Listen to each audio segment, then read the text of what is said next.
충부님과 충모님, 대형님, 문경유 충보님, 참 아버님의 선친이며 나의 큰 아버지가 되시는 문경유 충부님은 일명 달모라고 불렀다. 달모, 통달할 달자, 본떨모, 아주 통달하신 분.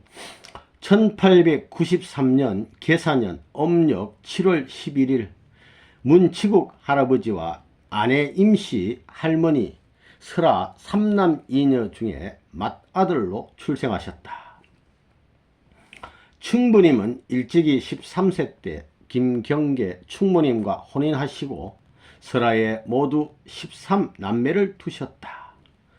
충모님은 당시 충부님보다 5살 연상의 덕스럽고 기품 있는 연안 김씨 명문가의 규수였다. 충모님 가정도 명문가입니다. 충부님은 본래 체격이 건강하고 힘도 좋으셨다. 우리 집안이 본래 장사, 힘이 아주 세단 말이죠. 장사 내력의 집안인데 충부님도 양 어깨에 벼 한 가마니씩을 걸치고 계단을 오르내리실 만큼 힘이 좋았다.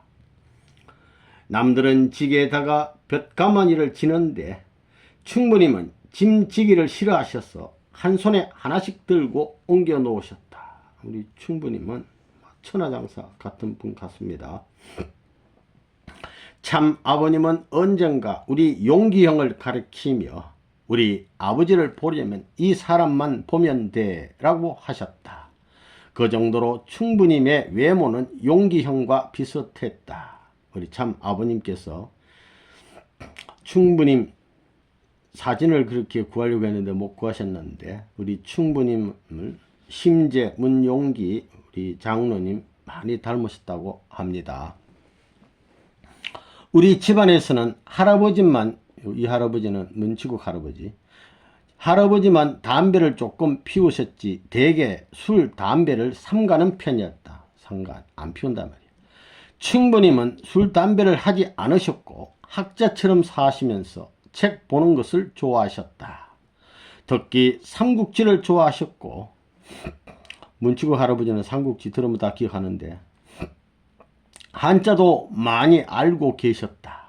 충부님은 기억력이 매우 좋으셨다. 참 아버님의 말씀에 따르면 찬송가 400여 쪽을 모두 외워 부르시고 찬송가를 몽땅 외워버려 성경도 두루 통달하실 정도였다. 시절을 잘 타고 나셨다면 가히 대학자로 대성할 만큼 학구적 자질이 출중하셨다. 16세경에는 윤국 작은 할아버지의 추순으로 미국 유학을 준비하신 적이 있었다.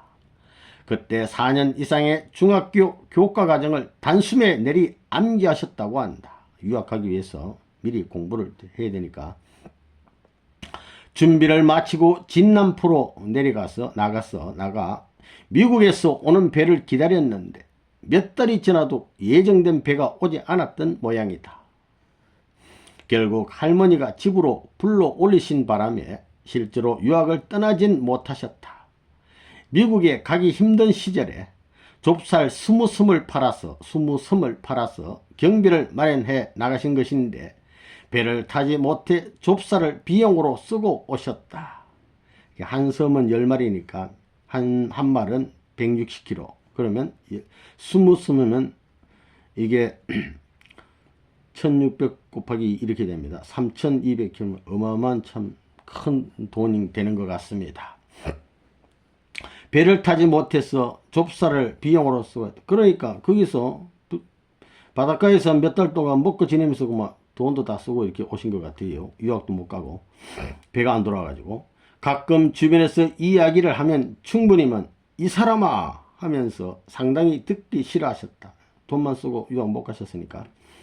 유학에 도전하신 그 자체가 큰 포부를 품고 세상으로 나가려는 도전이었기에 그만큼 시리와 아픔이 컸으리라 여겨진다. 충부님은 인정이 많기로 소문이 나 있었고 그 덕을 입은 사람이 많았다. 많이 덕을 베푼 분이에요. 참 아버님은 충부님이 남에게 돈을 빌려주고 떼일 줄은 알았지만 찾아올 줄은 몰랐다고 말씀하셨다. 참 귀한 성품 아닙니까? 우리는 반대로 살잖아. 또 누구에게 돈을 빌리더라도 이자 한 푼 깎을 줄 모르셨다. 약속을 이행하는 데는 가장 모범이었다. 충부님은 천성이 몹시 어지르고 착하셨다. 매사에 불평불만이 없고 누구와 싸운 적도 없었다. 불평불만은 영인체 사약이라고 안창성 강사님이 말씀한 적이 있어요. 불평불만 안 한다잖아. 충모님은 물론 다른 사람과도 다툼이 없으셨다. 남하고도 안 다투어. 누구를 비판한다거나 아이들에게 매를 든다거나 하는 일도 없었다. 일평생 나쁜 말이나 욕 한 번 할 줄 모르셨다. 동네에서는 법 없이 살고 교회 가지 않아도 천당 갈 뿐이라고 말했다. 한마디로 천국인입니다. 천국인. 이 귀한 축복을 가인세계 사람들 먼저 해주고 나중에 참 우리 충분히 축복해 줬지만 실상은 벌써 천국인이 다 되신 분이에요. 법 없이 살고 교회 예수 안 믿어도 천당 가면 다 된 거 아닙니까? 이 귀한 성분입니다. 그렇듯 지극히 선량한 충부님의 천성은 곧 참 아버님 성품에도 바탕이 되었을 것이다. 충부님은 농담할 줄 모르는 분이다. 자꾸 사람 농담하면 자기도 모르게 이상해지는데 농담 안 해. 대산리 처가에 가시더라도 필요한 말씀만 하시고 조용히 계시다 오셨다. 그런데 한번 모처럼 농담을 하신 적이 있었다. 충무님 조카 하나가 어려서 고모 집이라고 놀러 왔는데 마루로 올라가는 토장이 마루 위에 올라가기 전에 이렇게 흙 같은 거 읽고 토장이 매끈하지 않고 울퉁불퉁해서 충부님에게 물었던 모양이다. 고모부, 왜 이 토장은 울퉁불퉁해요? 묘도산 호랑이가 내려와서 발자국을 찍어 놓아 울퉁불퉁하단다. 이렇게 한번 농담을 했더니 충부님의 말을 들은 그 조카는 밤에 자다가 낮에 들은 말이 무서워서 화장실도 못 가고 바지에다 똥을 쌌다고 한다. 농은 그런 정도로 하셨고 늘 과묵하게 책 읽는 선비의 모습이었다. 농담 딱 한 번밖에 안 해. 참다 이렇게 어떻게 싼 것 같습니다. 어느 더운 한여름에 충부님이 벌꿀을 치고 계시는데 담배 장수가 땀을 뻘뻘 흘리며 담배를 팔려고 왔었다. 충부님이 그 모습을 보고 꿀물을 시원하게 타서 건네주자 그는 고마운 마음으로 충부님께 담배 장사를 하도록 간판을 달아줬다. 그렇게 해서 담배 장사를 시작하셨다. 그때는 담배를 직사각형 봉지에 넣어서 팔았는데 손님들은 만져보고 담배과 곽 안에 가득 채워진 담배를 골라서 가져갔다. 뭐 조금이라도 많이 당겨진 거 가져가려고 자꾸 만져 사람들이. 그러자 충부님은 담배 봉지를 일일이 만져보시고 만지면 이제 꽉 채워지니까 다른 봉지에 담배를 꺼내서 한 봉지 탁 터트려 가지고 다른 봉지에 꽉꽉 채워넣어 봉지를 가득 채워놓고 팔고 나셨다. 그러면 이문이 안 남잖아요. 그것을 보다 못한 충모님이 충부님에게 이렇게 말씀하신 적이 있다고 한다. 담배 장사에서 얼마나 이익이 있는지는 모르지만 그렇게까지 해서 팔아야 합니까? 내가 이익을 보지 않으면 되지요. 뭐 이익 보는 게 문제가 아니야. 어떻게 사는 사람 입장을 생각해 주시고 이렇듯이 충부님은 어떤 상업적인 논리로서 자신의 이익을 우선하기보다는 손님을 먼저 생각하시는 분이었다. 매사에 먼저 남을 위하는 자세로 사셨다. 항상 하시는 말씀이 참이라는 것은 작은 꾀의 지배를 받지 않고 대의의 중심에 의해 지배받는다 라는 신념을 지니고 계셨다. 아주 훌륭한 말씀 아닙니까? 나는 여름이면 사촌이나 육촌들과 냇가에서 목욕도 하고 참외 서리도 하러 다녔다. 이 서리라는 것은 뭐냐면 어린 시절에 이렇게 가다가 바깥인데 이렇게 나무집 참외 한두 개 이렇게 슬쩍 따먹는 겁니다. 이거 우리 어린 시절 다 해봤어요. 그때는 서리하는 것이 별로 흉이 되지 않는 시절이었다. 원두막에는 충부님이 새끼를 꼬시면서 과수원을 지키고 앉아 계셨다. 한참 망을 보다가 내가 원두막 문을 슬쩍 내리면 동생들이 따기로 계획을 했다. 나는 큰아버지 새끼 꼬세요 하면서 원두막 나뭇가지를 탁 쳤다. 그 소리에 문이 닫히니까 충부님은 벌써 아시고 이놈아 그 참외 아직 안 익었다 하시면서 따먹지 말라고 하셨다. 안 익은 거 따먹으면 씹었기만 해요. 그렇던 마음씨가 참 좋으신 분이었다. 충부님은 아시는 것도 많았지만 항상 조용하게 사셨다. 참 아버님의 옥중에 계실 때도 이렇다 저렇다 말씀 한번 안 하셨다. 충부님이 면회를 다녀오시면 목청을 높여 우시는데도 충부님은 속으로만 걱정하시고 마음으로 아파하셨지 절대 겉으로 표현하지 않으셨다. 충부님은 관상이나 손금을 아주 잘 보셨다. 늘 선명한 날에 아들을 낳으리라 라고 말씀하셔서 주위 사람들이 자생영감, 아들자자 날생자, 귀한 아들을 낳는다 이 말이에요. 자생영감이라고 불렀다. 나를 봐라. 내 손에는 세계에서 최고의 아들을 낳는다고 쓰여있다. 충부님은 우리 손금을 봐주시면서 언제나 이렇게 자랑하셨다. 우리 집 형제들은 아버지가 일찍 돌아가신 탓에 충부님의 손에서 자랐다. 식사도 언제나 큰 집에서 함께하고 내 끈도 끝없이 지냈다. 그러니까 충부님 가정, 충모님 가정, 그 옆에 사촌 가정들 이 집 한 식구나처럼, 그러니까 충부님, 충모님은 그 옆에 문경기 여사님 가정의 자녀들도 내 새끼처럼 그렇게 길렀다 그 말입니다. 충부님이 별세하신 날짜는 1991년도 참 부모님의 고향 방문 때에 확인됐다.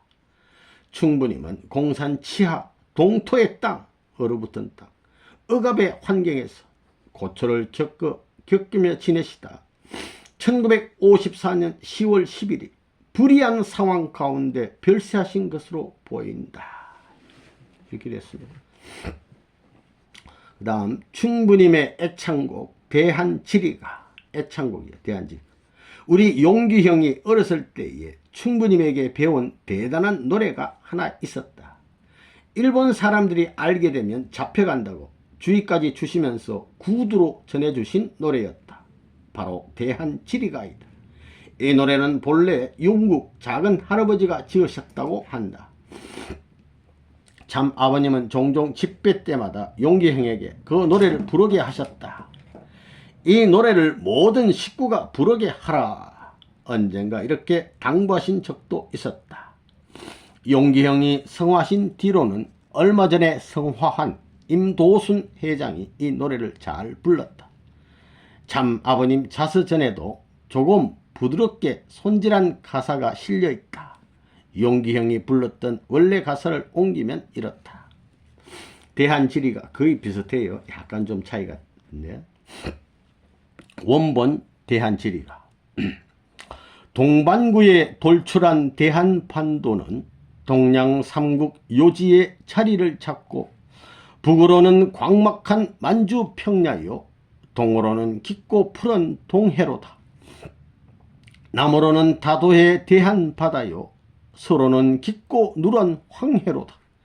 삼면바다 수중에 쌓인 해산물 어류족의 수만종 우리 보배일세. 북극단에 종립한 조종 백두산 압록두망 일해강이 수원이 되고 동서분류 양해에 주입을 하여 진화소련 경계가 완연하도다. 반도 중앙 강원도의 빛난 금강산 세계공원 이름은 대한의 자랑. 남방창에 우뚝 솟은 제주 한라산 왕래하는 고깃배의 목표 아닌가. 대동 한강 금강 전주 4대 평야는 3천만민 동포의 의식보고요. 운산 순안 개천 재령 4대 광산은 우리 대한 광채 있는 지중 보물일세. 경성 평양 대구 개성 4대 도시는 우리 대한 광채 있는 지중 도시일세. 부산 원산 목표 인천 4대 항구는 내외국 무역선이 집중 제1일세. 대경성을 심중으로 뻗친 철도선 경의 경부 이대간선 연락이 되고 경원, 호남, 양지선 남북에 뻗쳐 삼천리 강산 주유 넉넉하도다. 역조의 변천을 말하는 고족 단군 기자 2000년의 근도지 평양, 고려 시조의 태조 왕건 송도 개성과 이조 500년의 시황지 경성, 1000년의 문명을 빛낸 신라 혁거세의 시조천 명업지 경주, 산수 풍경 절성한 충청 부여는 백제 초왕 온조의 청조 고적지, 미래를 개척할 통일 남아야 문명의 파도는 사매를 친다. 한촌 산업 평면이 머리를 씻어 새로운 미래로 맹진을 하세. 맹진을 하세. 맹진 힘차게 나간다는 말입니다. 그 다음 정주 양대 명문가의 혼사, 그러니까 충무님 양대 명문가 혼사 결혼하게 된 이야기입니다. 참 아버님의 생모이신 김경계 충모님은 나에게는 큰 어머니가 되시는 분이다. 충모님은 1888년 무자년 음력 10월 15일 우리 고향 상사리에서 25里떨어진 덕원면 대산리 당산 마을에서 태어나셨다. 연안 김씨 명문가의 김창서 아버지와 인동장씨 어머니 설아 사남 이녀 중 맏딸로서 우리 문씨 집안의 장손 집에 시집 오셨다. 충모님에게는 남동생이 넷이고 여동생이 하나 있었는데 남동생 넷 중에 하나는 어려서 타계하고 죽었단 말입니다. 연계가시고 셋째 동생은 20살 무렵에 타계했다고 한다. 그래서 충모님은 남동생 둘과 여동생 하나를 두고 계셨다. 그 여동생은 지금의 대한통운에 해당하는 마루보시라는 일본 운송회사 평양지사장인 송씨의 아들과 혼인했다. 나는 충모님의 친정집 내릭에 관해서 자세히 알지는 못한다.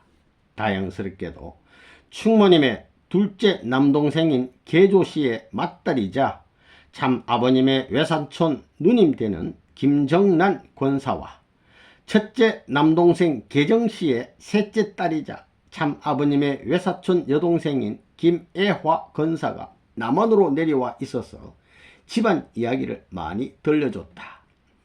특히 김애화 권사의 남편인 송병준 전 세계일보 사장과 김정난 권사의 맏아들인 이창열 전 일성건설 사장이 외가 내력을 자세하게 들려줘서 참고가 많이 되었다.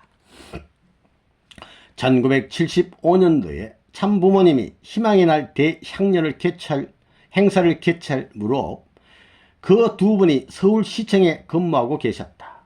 그러던 중 참 아버님 소식을 접하고 교회로 찾아와 가족이 모두 입교했다.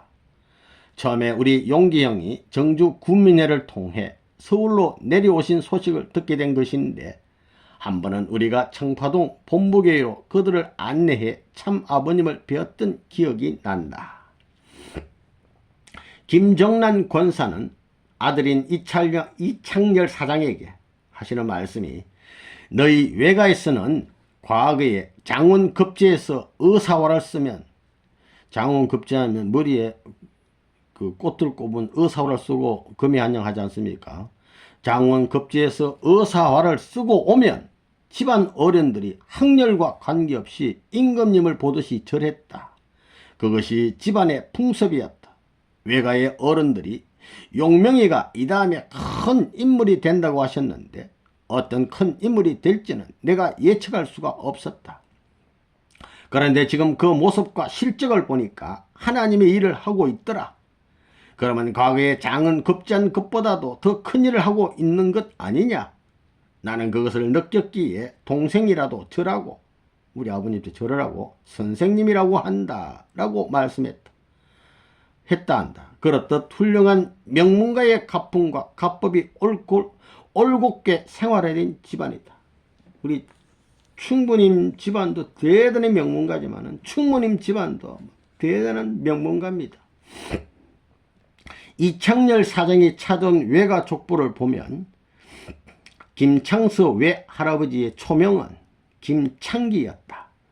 자는 백옹이신데 그동안 함자 백홍으로 잘못 전해진 것 같다. 늙은이 옹자인데요. 이거 넓을 홍자로 잘못 썼다는 얘기입니다.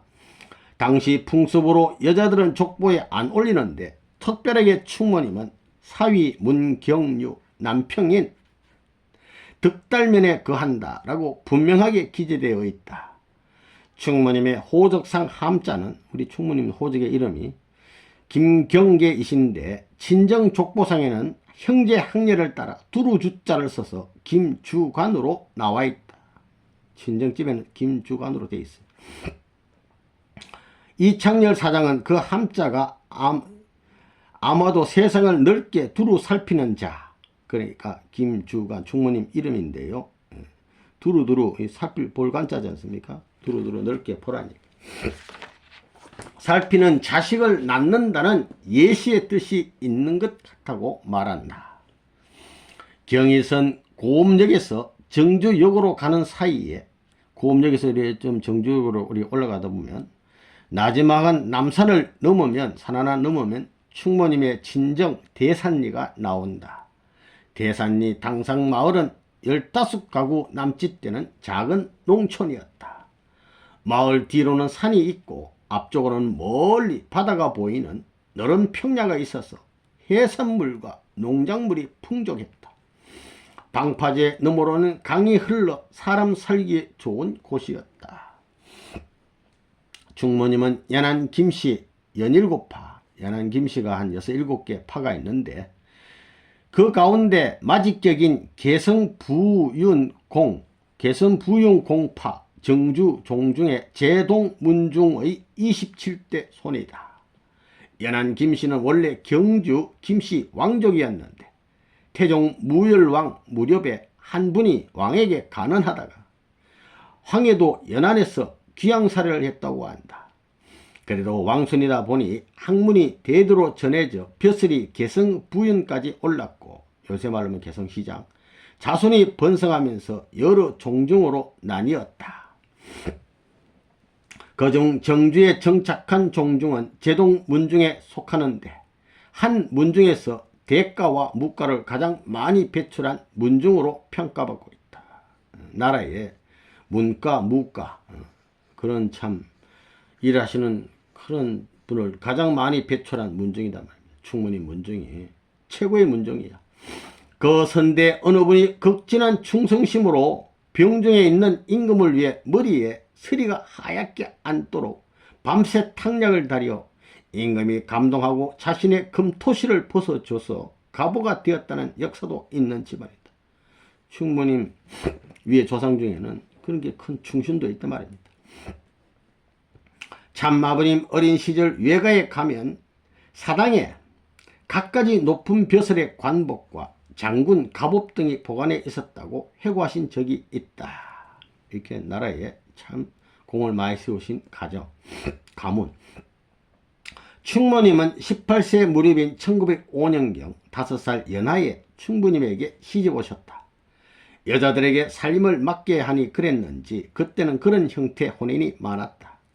우리 용선형의 경우도 13살 때 6살 연상의 형수와 결혼해서 15살의 아기를 낳았다. 그래서 나보다 3살 아래 조카가 있었다. 그때만 해도 우리 집안은 상당히 잘 살았다. 심리 안으로 남의 땅을 밟고 다니지 않는다고 할 정도였다. 그런데 충문인 집안 역시 남의 땅을 밟지 않고 다닐 만큼 땅이 넓었던 모양이다. 양쪽 다 명문 양반 집안이었고 살림 또한 넉넉했다. 그때 충모님 친정 논을 붙이던 소작인이 중매해서 소문난 부잣집 양가가 사돈을 맺게 된 것이다. 이창렬 사장이 모친에게 들은 말로는 집안에서 전문으로 중매만 서는 중매장이를 쳤는데 중매장이 한 사람 딱 고용을 해가지고 좀 알아보라 이거야. 좋은 신랑감을 백리 근방에서 찾아보라고 한 모양이다. 그래서 알아보고는 25리 거리의 문시마을에 좋은 신랑감이 있는데 벼슬을 하지 않은 않고 현재 있지만서도 그 할아버지가 유상을 하신 신흥 부자라고 소개가 됐다고 한다. 이북에서는 선비의 기계와 전통이 있으면서도 벼슬을 안 하는 것을 잔문이라 하고 선비가 장사하는 것을 유상이라고 했다. 가보 경장 전후 경제 흐름에 따라서 우리 할아버지가 돈을 많이 벌어 신흥 부자로 불렸다. 충무님은 정주 일대의 선비 전통을 지닌 그런 뼈대 있는 집안 맞이이고 경제적으로도 넉넉하니 적당하다 해서 경제적으로 잘 살아. 그러니까 사돈 맺기에 적당하다고 해서 양대 명문간 혼사가 이루어졌다. 혼인이라는 것이 서로 걸맞은 집안끼리 되는 거니까 충무님 집안에서 볼 때도 우리 집안의 위상과 명성이 그만큼 괜찮았던 것이다. 충무님 문정도 대대로 벼슬한 사대부 집안이었으므로 사대부, 나라의 중추진 역할하는 분들이 다 사대부예요. 나라에서 문수를 받아 집에 하인을 부리고 살았다. 집에 하인이 많아. 남자 하인을 절개라고 하고 여자는 종이라고 했다. 그런 집안에서 큰딸을 시집 보내는 데 얼마나 귀하게 신경을 썼겠는가. 그래서 충무님은 시집 오실 때 몸종 둘을 데리고 많은 예단과 비단 같은 거 이런 거 하고 땅 3,000평의 땅을 가지고 오셨다. 두 몸종 중 모네라는 여종은 충무님과 동갑이었는데 결혼 정년기가 되어 친정으로 돌려보내 석태라는 절개에 같은 종길이죠. 시집보내 딸도 하나 낳았다고 한다. 그렇지만 갑자기 독립해서 먹고 살 수 없다 보니 바닷가에서 고기잡이를 하면서 한동안 상전집에 와서 일을 거들며 지냈던 모양이다. 충무님의 친정아버지는 노래도 좋아하고 가야금 같은 악기도 잘해서 음악도 잘 다뤄 풍류객으로 소문난 분이었던 모양이다. 당시 전국에서 제일 가는 부자로 알려진 사람과 친구로 어울려 지냈고 결혼 60주년 해혼식 때는 평양 기생들을 불러 대단해요. 연지곤지 찍고 처녀총각 잔치를 했다고 한다. 결혼 60주년 기념 결혼식을 해혼식이라고 하는데 이거는 보통 사람 잘 못합니다. 60년 동안 부부가 다 건강해야 되고 자식들도 된 사람 별로 없고 60년 동안 이렇게 한다는 거 쉽지 않죠. 아주 크게 했다고 하지 않습니까? 그것은 자손들이 하나로도 죽지 않아야 가능한 잔치였으니 푹 장수하는 집안이었던 것이다. 충무님 친정어머니 인동 장씨 할머니는 구성군 변산에서 시집 오셨는데 상당한 미인이었고 충무님도 미인이고 그 어머니도 미인이고 성분도 양반댁 규수의 본복이었다고 한다. 장씨 문정은 대대로 무관 집안으로서 소가 석 달을 갈아야 한다는 석 달가리 땅을 가진 상당한 분홍이었다. 소가 석 달 동안 갈아야 할 땅을 갖고 있으니 대단히 큰 부자고 그런데 그 많은 재산을 정리해서 당시 신정부라고 부른 독립단체에 기부했다. 나라를 사랑하는 마음으로 땅 다 팔아가지고 독립단체에 보냈어요. 문중국 할아버지 같은 그런 집안이에요. 그런 명문가에서 시집온 장씨 할머니는 충무님 어머니 안타깝게도 청소하다가 난간에서 발을 헛디뎌 별세했다고 한다. 게다가 충무님 집안은 8.15 광복 후 공상정권이 들어서면서 그 많던 재산을 모두 몰수당하고 쫓겨나게 됐다. 옛날 우리 동네 상사리 일대는 문창동이라고 불렸다. 문창동. 그 장씨 할머니는 시집간 충무님 이야기를 할 때마다 문창동네 이름이 곱단이다 라고 말씀했다고 한다. 충무님 체격이 좋으시고 성격도 굉장히 강인하셨지만 얼굴이 환하게 예쁘셔서 어릴 때 그렇게 불렀던 모양이다. 얼굴도 예뻐 충무님은. 고향에서 가지고 온 지금의 충무님 사진은 요새 보는 그 사진 말입니다. 머리 수군 쓴 거. 너무 야이고 주름진 모습이어서 옛날 얼굴 모습은 남아있지 않다. 옛날 모습하고 많이 달려. 하도 못 먹고 고생해가지고.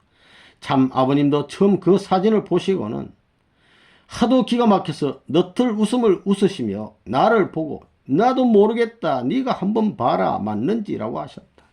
아드님이 어머니 사진을 몰라볼 정도로 그렇게 변하셨다. 그 말입니다. 참 아버님 성탄. 충부님과 충모님 설하에 13남매를 두셨다가 5남매를 일찍이 잃고 8남매를 키우셨다. 우리 참부모님 참가정에도 5남매가 성하셨는데, 특히 1919년 3일 부모보다 앞서가신 분을 말하는 거예요. 1919년 3일 만세 운동을 전후해 일제강점으로부터 독립을 쟁취하기 위한 민족의 정기가 삼천리 강산에 충천하던 시운 가운데, 나라 독립을 위해서 막 그렇게 하던 때에 충모님은 밤낮으로 지성을 들이시고 수태하셨다.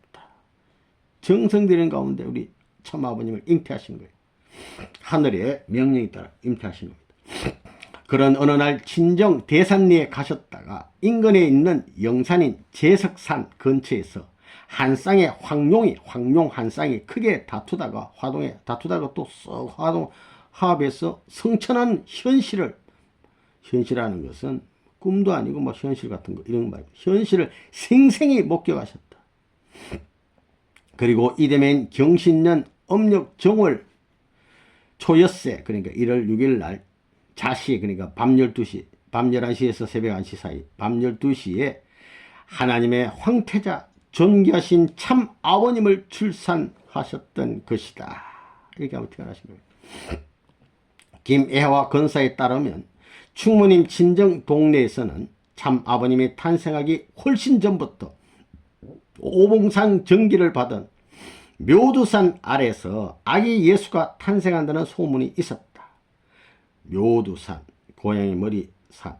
그런데 충모님이 참 아버님을 낳으신 그 전부터 그런 소문이 나돌았던 것이다.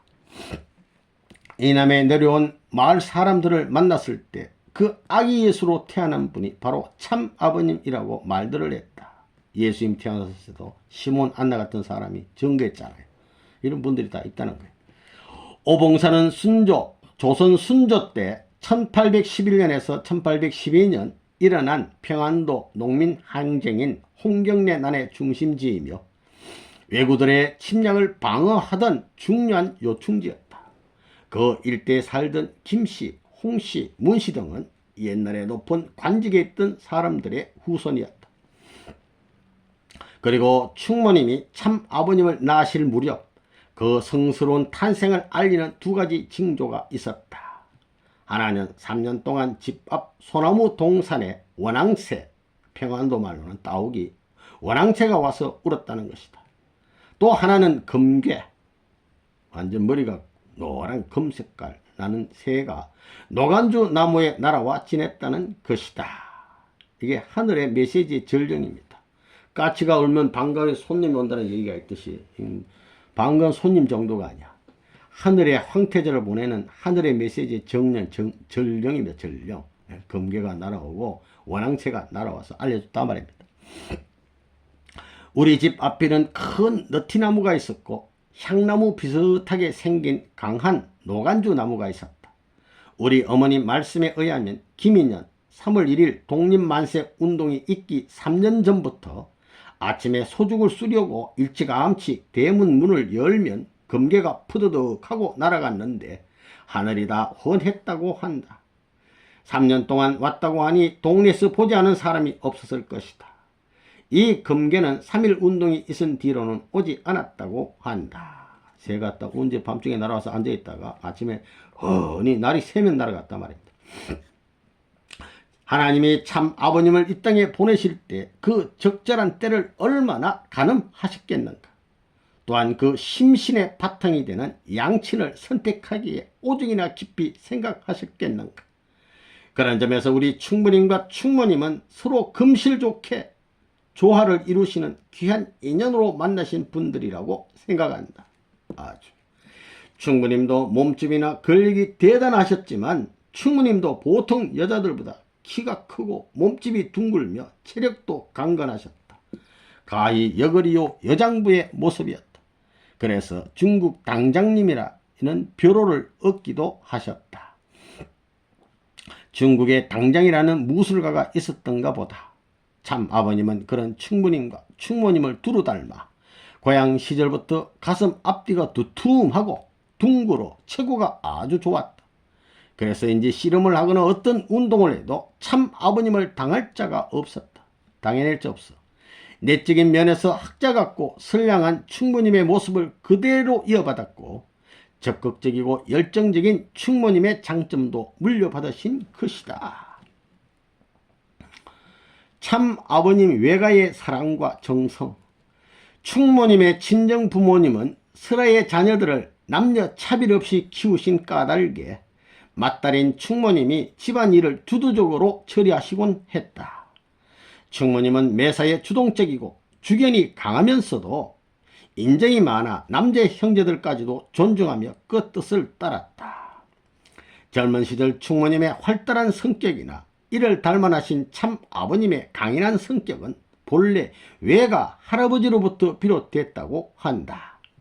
특히 김애화 건사의 큰 오빠 되는 참 아버님의 외사촌 형 김기붕이라는 분은 고기 잡는 투망을 멀리 던지면 12발까지 나간다고 한다. 그분의 생김새와 행동이 참 아버님과 정말 비슷하다고 했다. 외할아버지도 또 많이 닮았어요. 우리 아버님 모습이.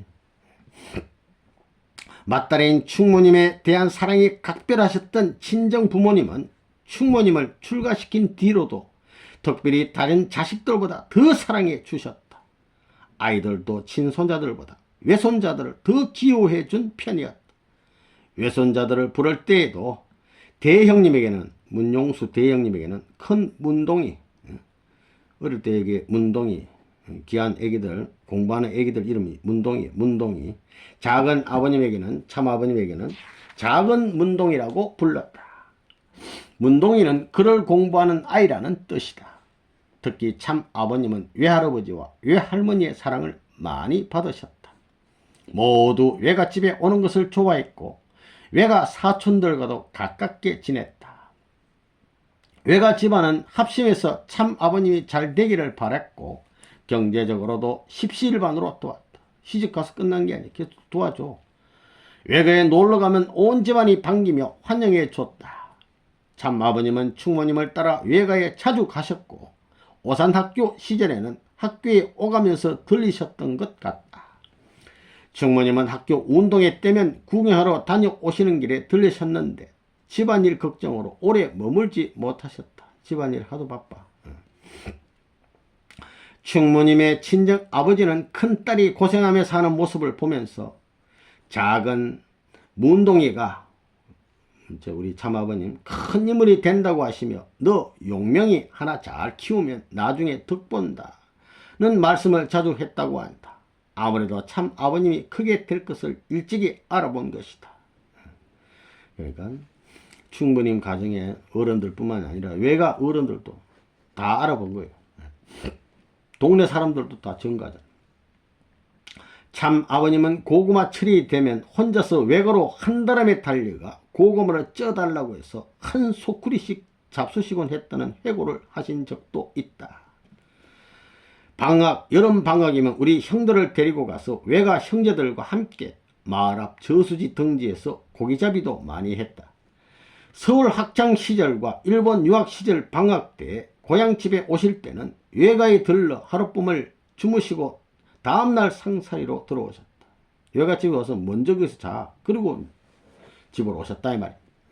외할아버지와 외할머니가 항상 보고 싶어서 기다리신 까닭이다. 얼마나 사랑하면 여기서 먼저 하룻밤 자야 돼.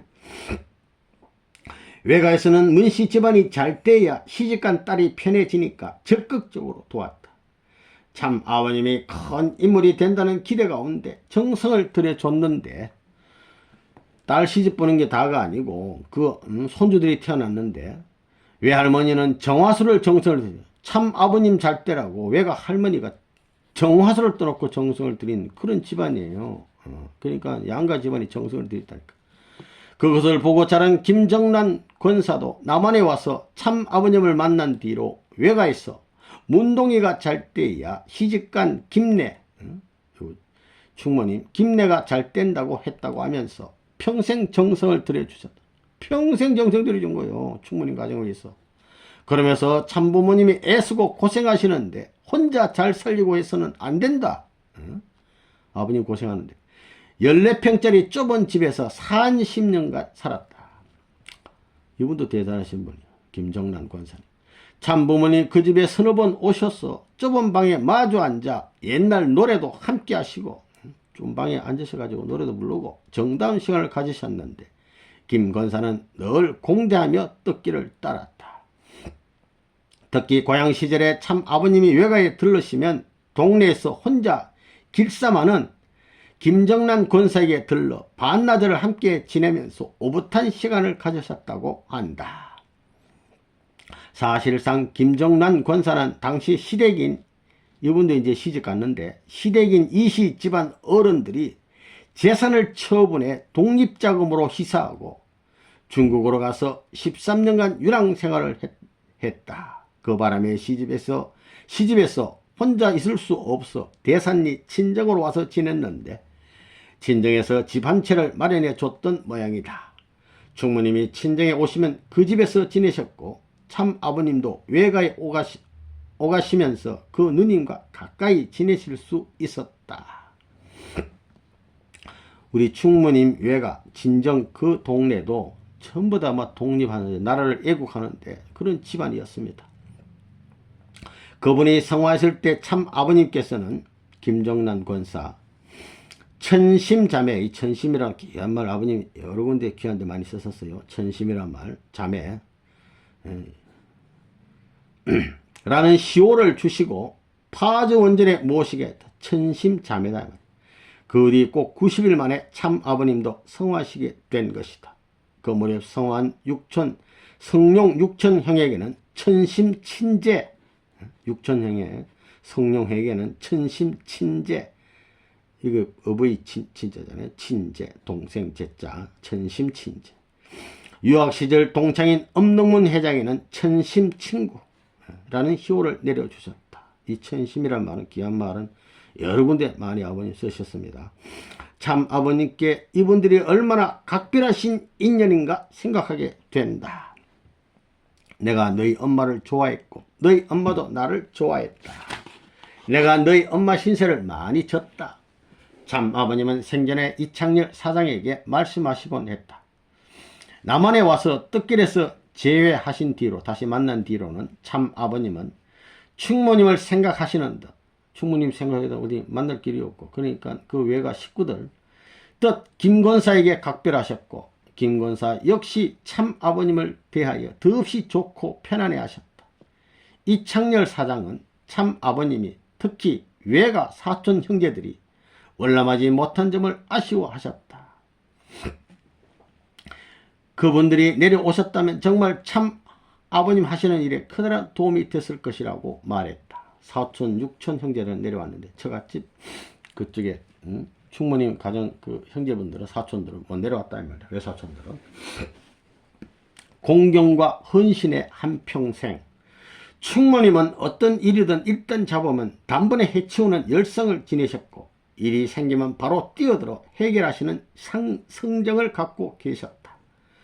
충무님은 가부장적인 자리를 지키시며 선비답게 조용하신 까닭에 충무님이 생활력을 발휘하시면서 가정생활을 주도적으로 이끌어 나가셨다. 한편 충무님은 아낌없이 정을 베푸시는 통이 몹시 크신 분이기도 했다. 그런 온화한 아량 때문에 어릴 때에 우리 큰 집에 가서 자주 놀고 밥도 얻어먹으며 한 집처럼 지냈다. 충무님은 16자녀를 낳고 기르신 거 똑같은 거예요. 당대 여느 집 며느리라도 되게 그러했지만 충무님은 특히 대가의 맏며느리로서 어른들을 공경하며 자녀들을 키워 혼인시키는 데 평생을 바치셨다.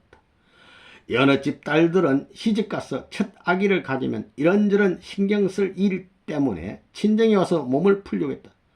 여러 가지 힘든 일이 많으니까 친정에 와서 아기 낳으려고 그러는데 충무님은 안 그래. 그런데 충무님은 야, 아기 낳는 것이 뭐 그렇게 힘드냐. 난 굳은 똥 누는 것보다 헐하더라. 쉽다 이 말이야. 힘들지 않다 말이야. 라고 하셨다. 그런 면에서 다산의 복을 타고나신 분이었다. 참 아버님은 종종 충무님이 자녀들에게 젖을 먹이면서 보람으로 흡족해 하시던 옛 모습을 떠올려 말씀하신 적이 있다. 충무님도 참 자녀분들이 어릴 때 클 때에 자녀들이 젖 먹으면서 키우던 때가 제일 행복했다고 그랬어요. 우리 충무님도. 출간 여러 딸들을 그리면서 적적게 하시던 모습도 애틋한 심정으로 회상하시곤 했다. 13이나 되는 자식을 낳아 길러내면서 속상하신 일이 어찌 없었겠는가. 그런데도 충무님은 얼굴을 찌푸리거나 욕을 하거나 하지 않으셨다. 특히 3대의 대가족 의식주를 도맡아 살피시고 자녀들의 혼사를 치르기 위해 길쌈을 많이 하셨다. 옷감 짜는 거. 배 짜는 속도가 보통 사람의 배 이상 됐지만 남들보다 2배나 빨리. 하지만은 꼼꼼하게 또 하신 거예요. 빨리 하지만 또 꼼꼼해. 배 짜는 것뿐만 아니라 모든 일처리가 빠르고 꼼꼼하셨다. 빨리 하는데 어설프게 하면 뭐 소용없잖아요. 그런데도 또 더 잘 짜.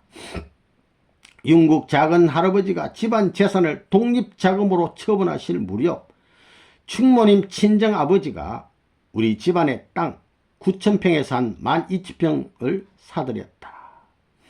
충모님이 살림이 아직 여유로울 때 만일을 위해 대비해 놓으신 것이다. 집은 우리 아버지 이름으로 해놓고 땅은 충모님 친정아버지 이름으로 놔뒀다. 명의를 옮겨가라고 해도 충모님이 좀 더 놔두자고 해서 지키다가 가세가 기울어졌을 때 그것을 가지고 가게를 꾸려셨다. 일종의 성견지명이 있었던 것이다. 그분들이 전부 다 그 집안 사람 다 도통한 사람들 뿐만 없어. 전부 다 도통해서 다 알아요.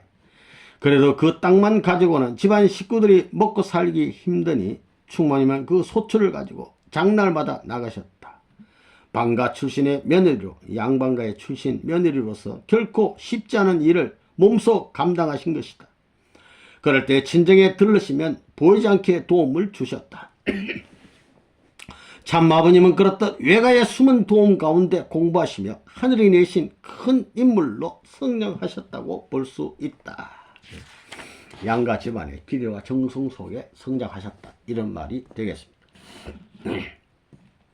그렇게 영국 작은 할아버지가 큰 집 재산을 저당 잡힌 일로 인해 은행 차입이 들어왔을 때도 충모님이 나서서 해결하셨다.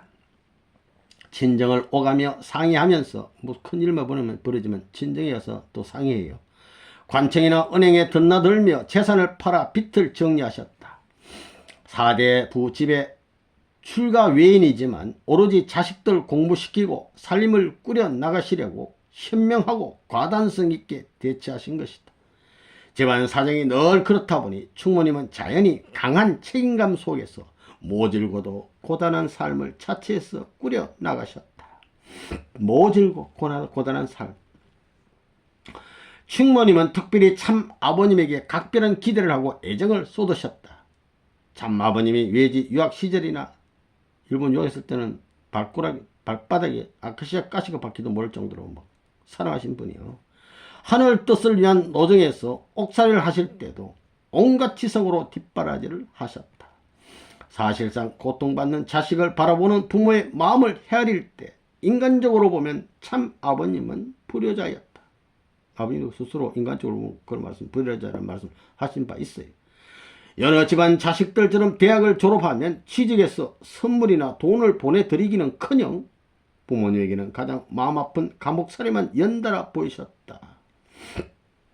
세상 사람한테 돈 다 쓰고 충분히 돈을 안 줘. 어려운 살림에도 뒷바라지를 하면 졸업해서 출세할 거라고 기대했는데 옥중에만 계속 있으니 부모님 입장에서 얼마나 가슴이 아팠겠는가. 그래서 속을 태워도 우리 충무님께서는 끝까지 우리 아버님을 기대 거시고 정성 들여주신 분입니다. 참 아버님은 일본 유학 시절에 민족 독립을 위한 학생 운동을 주도한 혐의로 졸업 후 서울에 계실 때, 이때 흑수군 계실 때 일본 경찰에 붙잡혀 고문을 받으셨고 이때 우리 아버님 반 죽다 살았어요. 그 후유증이 대단했단 말입니다. 또 이북 곽산에 가서도 감옥살이를 하셨다.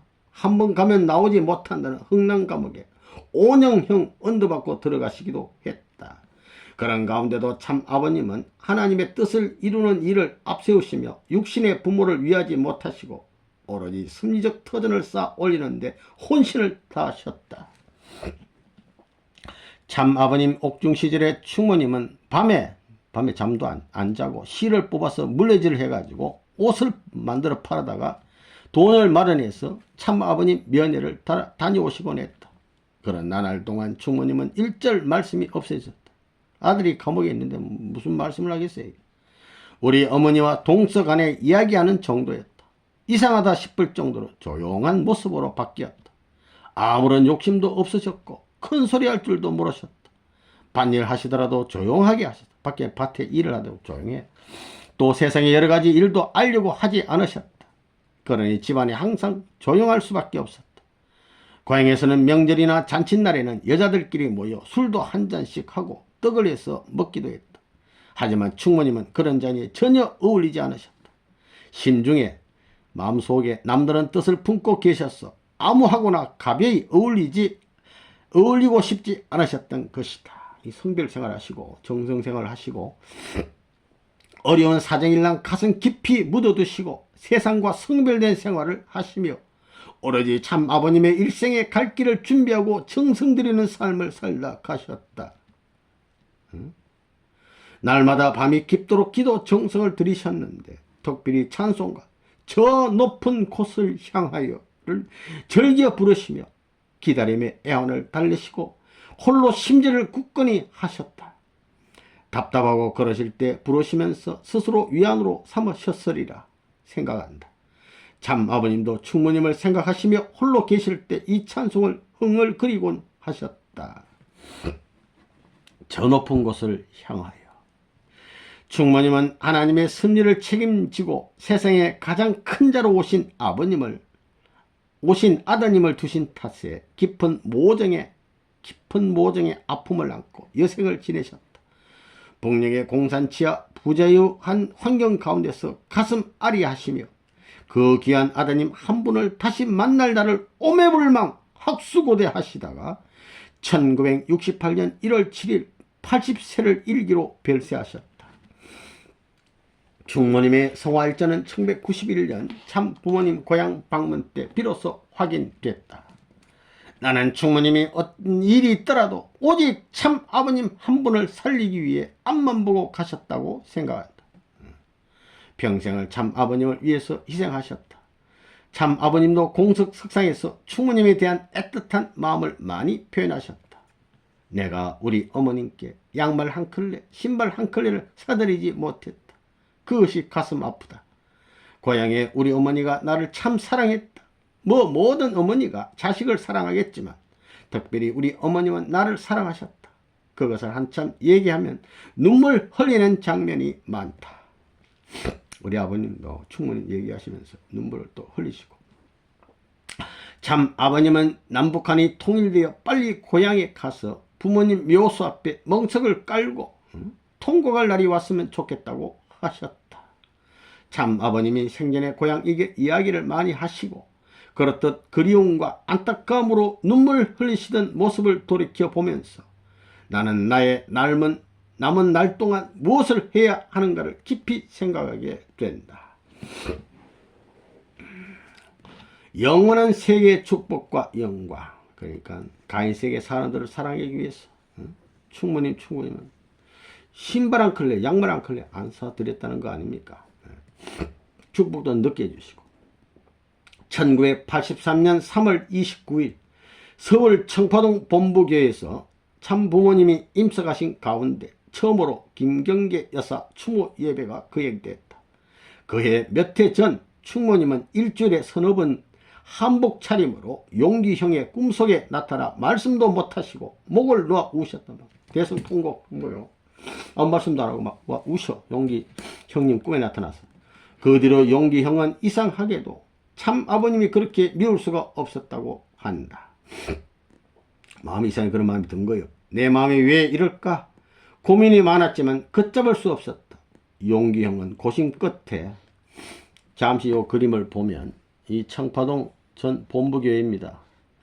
완전 전 거기 본부 말 새로 지은 청파동 본부교회 거기에 참 아버님이 김경계 충모님 추모 예배 때 말씀하시는 장면입니다. 1984년 3월 29일 아버님 모습 식구들이 이렇게 말씀을 듣고 있습니다. 고심 끝에 용선형과 의논하고 충모님의 생신을 기념해 드리기로 했다. 그 일을 넘기고 참 아버님과 함께 청평에 갔을 때 용기형은 문용기 장로님이 청평 총관리하셨어요. 큰 어머니 생신이 며칠 안 남았는데 우리가 이날을 기념하는 것이 어떻습니까? 하고 여쭙다. 그랬더니 참 아버님이 그래라. 내가 해야 하는데 하늘의 섭리 때문에 그렇게 할 수 없으니 너희가 대신 해다오. 라고 말씀하셨다. 용기형은 그 말씀 한마디에 눈물을 억제하지 못하고 밖으로 뛰쳐나가 소리내어 울었다. 참 아버님도 식구들과 함께 울었다. 그러니까 그 소리 듣고 막 북받쳐가지고 나가서 우니까 막 소리 지르고 울으니까 그 소리 듣고 아버님도 우시고 뭐 식구들도 울고 이렇게 됐다는 겁니다. 다음날 아침 참 아버님이 출국하시고 나니 용기형은 더 외롭고 서러워 감정이 북받쳤다고 한다. 때마침 영적 역사를 하시던 이백님 논산 할머니, 이분은 이제 대종교 다니다가 통일교 입교한 분인데, 영통인 논산 할머니가 공항에 나왔기에 그간의 일을 이야기하면서 마음을 못 잡겠다고 말했다.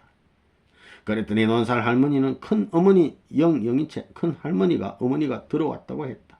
충무님이 들어왔다는 얘기야. 참 아버님이 당신 아들이지만 차마 가시지 못하고 조카에게 오셨으니 큰 어머니에게 잘해드리라고 당부했다. 그래서 용경은 곧바로 청파동 본부교회에 가서 기도했는데 또 눈물이 하염없이 나왔다고 한다. 기도를 마치고 다시 청평으로 돌아와서도 또다시 주체할 수 없는 눈물을 흘리며 울었다는 것이다. 그것은 곧 영계 충모님이 생전에 애환을 털어놓으시는 눈물이 아닐 수 없었다. 충모님의 생신잔치는 처음 몇 년 동안은 우리 형제가 용선형, 그 제일 큰 형제네, 집에 모여 지냈다. 그러다가 협회 차원에서 생신잔치를 하게 되었다. 처음 생신잔치를 할 때는 김원필 선생을 비롯한 몇몇 간부가 왔었다. 이렇게 훌륭한 아드님을 낳으시고 정성들여 키우셨지만 지금은 생사를 알지 못하고 또 남북으로 갈라져 가족들도 어가지 못해 그 고통은 말로 형용치 못하겠지요 하면서 막 김원필 선생님이 통곡하고 막 기도를 하니까 이 어머니가 아니면 아들이 어디서 나왔겠느냐며 하며 서러워 울기 시작했는데 그 자리가 눈물바다가 되었다. 그렇게 기념에 들이다가 때가 이르러 참 아버님이 허락하셔서 협회 주관에 정식 추모식을 하게 되었다. 그간의 충모님은 3번 정도 더 용기형 꿈에 나타나셨는데 한 번은 예복 같은 우리 경배구 같은 그 예복 같은 거 하이나 좋은 옷을 입고 오셨다. 꿈속에 용기형이 큰 어머니 지금 어디 계십니까 하고 여쭙더니 충모님은 내가 지금 너희 형님 그러니까 참 아버님 덕에 영계 둘째 번 자리에 있다라고 대답하셨다고 한다. 그러니까 영계 둘째 번 참 아버님 다음 자리에 있단 말이야. 아버님 늘 같이 계신다 말이야. 최고 귀한 어른. 그뒤 1991년도 참부모님 북한 방문 당시 참 아버님은 40여 년 만에 고향 상사리 생가를 방문하시고 충무님과 충무님 산수에 성묘하실 수 있게 됐다. 그때 생존에 계셨던 효순 누님과 효선 누님, 이건 아버님 동생 누나, 어머님이 일구월심 그토록 그리며 부르던 아들이 왔습니다. 충무님 돌아가실 때까지 아버님 이름을 부르며 그렇게 기도했는데 하며 막 오열했어요.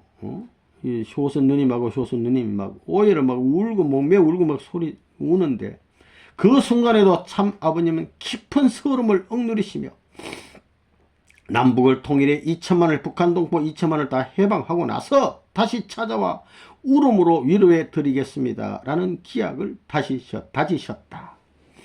그로부터 3년이 지난 1994년 4월 13일 큰 어머니께 충모라는 시호 돌아가신 분 앞에 내려 시호요 공식 추정해 드렸다고요. 그리고 이듬해인 1995년 8월 23일 서울 한남동 공간에서 문경류 큰아버지와 김경계 큰어머님께 그리고 홍순애 대모님 4분, 문용수 대형님 4분과 함께 영계 가정 축복을 베풀어 주셨다. 이날 서울 중구 통일회관에 있는 대모님 기념관을 충회회관으로 바꿔주시고 거기에 세 가정을 함께 모시도록 해주셨다. 그 뒤에 2003년 1월 7일 충의회관에서 거행된 제35주기 충모님 추모 예배 때에 참 부모님께서 찾아오셔서 특별한 축도와 아울러 말씀을 내려주셨다. 이때 참 아버님은 문경류 큰아버지께 충부라는 시호를 추정해 드렸다. 이로써 우리는 심리적으로 참 아버님 성탄의 근본 중심 뿌리가 되시는 충부님, 충모님 양이분을 올바로 모실 수 있게 됐다.